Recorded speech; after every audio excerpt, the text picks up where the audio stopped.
Hello दोस्तों, एक नई सुबह, नया जोश और नई ताकत के साथ नए चैनल के साथ आप लोगों के साथ जुड़ रहे हैं। जैसा कि अभी अभी आपको पता चला है कि यूपी बोर्ड की डेट शीट भी जारी कर दी गई है यूपी बोर्ड द्वारा और सीबीएसई की पहले से ही जारी है। तो दोस्तों तैयार हो जाइए एक बार फिर से अपने आप को दिखाने के लिए, अपनी परसेंटेज को आगे बढ़ाने के लिए और अपने आप को पहली सीढ़ी या 12th की अगली सीढ़ी पर पहुंचाने के लिए हमारे अपने YouTube channel all together study में, all together study channel, all together GETHER all together study channel पर आप सभी को आने वाले एग्जाम्स के लिए बेस्ट ऑफ लक कहना चाहूंगा। और अपनी तैयारी को और अच्छा बनाने के लिए आप हमारे साथ जुड़े रहिएगा।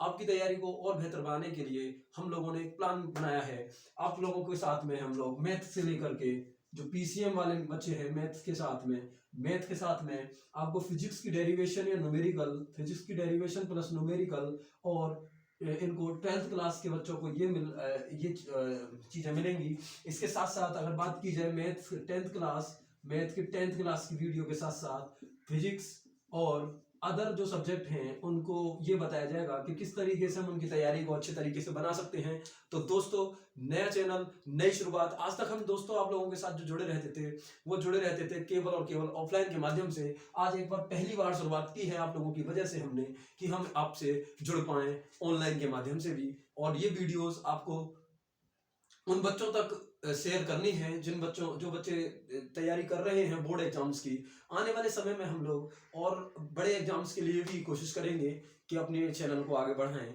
बाकी आप लोगों के ऊपर है कि इस चैनल को, अपने चैनल को कहां तक ले जाना है। बच्चे ऑफलाइन में तो काफ़ी हमने दमखम दिखाया है अपना, और हमारे घर में बच्चे बता भी देंगे कि हर साल केवल हम 10th और 12th की ही तैयारी कराते हैं। इस बार हमने सोचा है कि हम लोग इस बार ऑनलाइन में भी आकर के आप लोगों की बोर्ड की तैयारी कराएंगे। जैसे कि अगर मैं बात करता हूं मैथ की, तो मैथ का पहला टॉपिक हम इस इंटीग्रेशन का रिवीजन कराएंगे और उसके साथ साथ इंटीग्रेशन के साथ साथ जितने भी टॉपिक्स हैं आपके, उन सभी टॉपिक्स को क्लियर कराने की कोशिश करेंगे।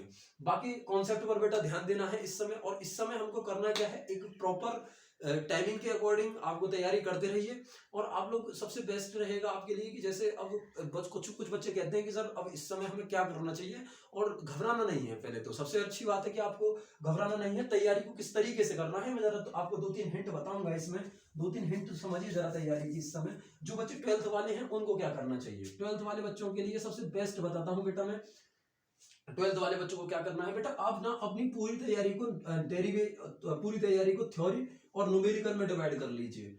थ्योरी और न्यूमेरिकल में पूरी तैयारी को आपने डिवाइड कर लीजिए। अगर बात बेटा न्यूमेरिकल की जाए तो न्यूमेरिकल में जैसे कि मैथ्स आ जाता है आपका, फिजिक्स की न्यूमेरिकल आ जाते हैं और डेरिवेशंस आ जाती हैं, और केमिस्ट्री की रिएक्शंस को भी मैं न्यूमेरिकल पोर्शन में ही रखूंगा। बेटा ये तीनों पोर्शन आप लोगों को बच्चों, ये तीनों जो पोर्शन है आपको जो तैयार करना है बच्चों, ये मैथ का जो पोर्शन है ये आप दिन में करेंगे।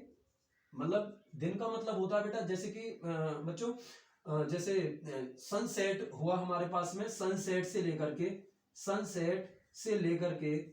सनराइज से और सनसेट तक के बीच का जो समय रहेगा बेटा, सनसेट के बीच तक का जो समय रहेगा, इसमें आप मैथ को और मैथ के साथ साथ फिजिक्स के न्यूमेरिकल और डेरिवेशन और केमिस्ट्री की रिएक्शन को लिखकर प्रैक्टिस करें। केवल ये 3 चीजों को आपको इस तरीके से करना है कि सबसे पहले आपको मैथ को दोबारा बता रहा हूं, मैथ को केवल दिन में लेना बेटा। दिन में का मतलब हो गया, जैसे मान के चलिए सुबह को हमने तैयारी शुरू की, और सुबह को तैयारी शुरू करने के बाद में हमने क्या काम किया, जैसे सुबह को 6 या 6:30 बजे या 7 बजे से आपने मैथ को लेना शुरू किया, तो पहले टर्म्स में आप मैथ को कर सकते हैं बहुत इजीली।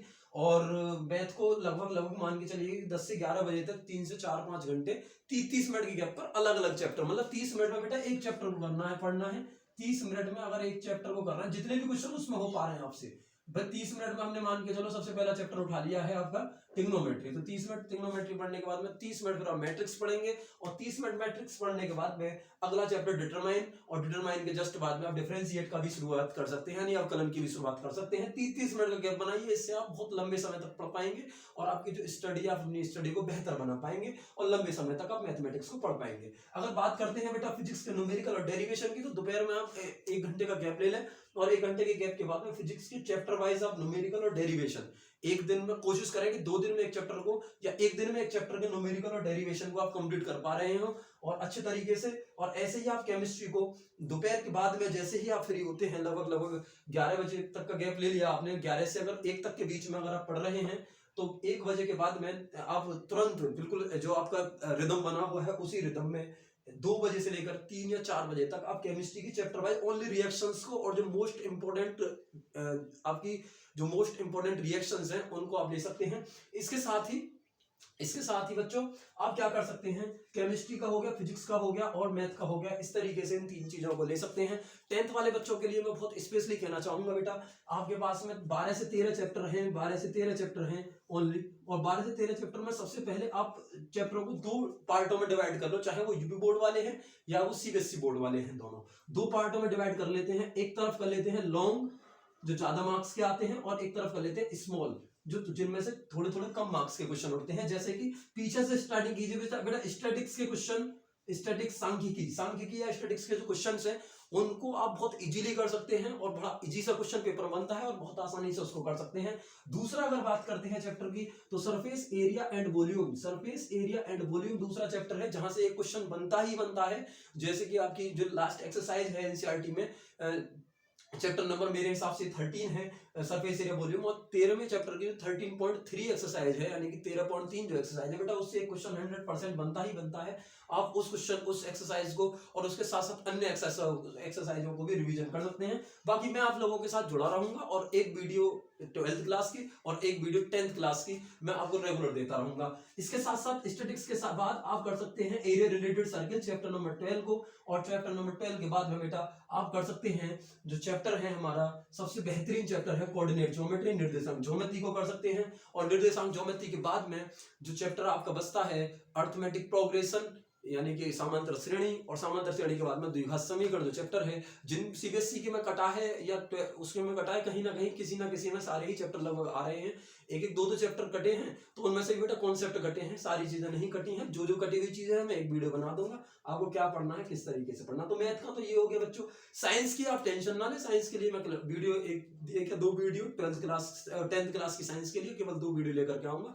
दोनों वीडियोज में टोटल फिजिक्स को मैं कवर कर रहा हूँ, और ऐसे ही 2 से 3 वीडियो बेटा केमिस्ट्री की रिवीजन लेकर के आऊंगा, और 2 से 3 वीडियोज में मैं आपके उसको भी कंप्लीट कर पा रहा हूँ। और इस तरीके से आप लोगों को बहुत अच्छे तरीके से एग्जाम्स को कराना है।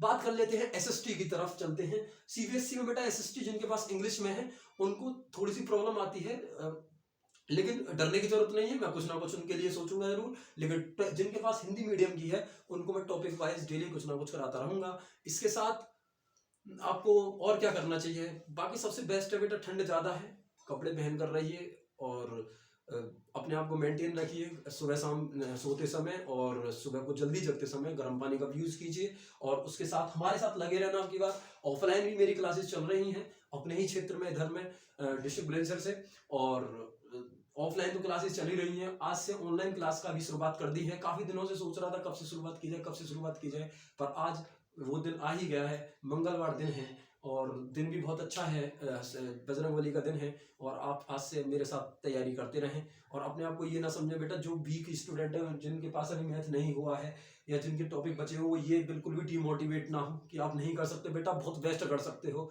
बशर्ते आपको एक बार सोचना पड़ेगा।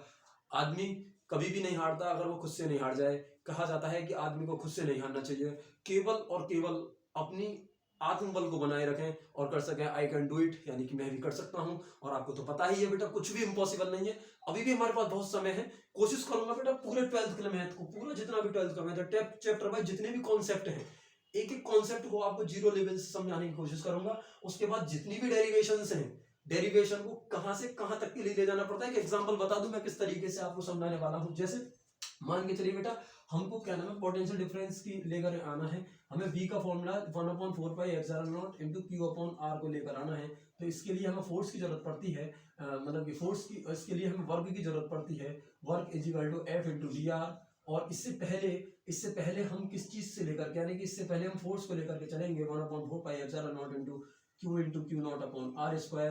तो इस तरीके से हम इनको लेकर के चलेंगे और बहुत अच्छे तरीके से चीजों को कर पा रहे होंगे। दूसरा अगर देख पाए तो हम जो बच्चे ह्यूमैनिटीज से हैं, ह्यूमैनिटीज से जो बच्चे हैं, क्योंकि ह्यूमैनिटीज पोर्शन भी हमारा अच्छा है, उनके लिए हिस्ट्री और पॉलिटिकल की क्लासें, हिस्ट्री और पॉलिटिकल की क्लासें रेगुलर बेस पर मिलती रहेंगी। तो दोस्तों जय हिंद, आज के लिए इतना ही काफी है। इस वीडियो को ज्यादा से ज्यादा शेयर करें, दोस्तों लाइक करें। ठीक, ओके सर।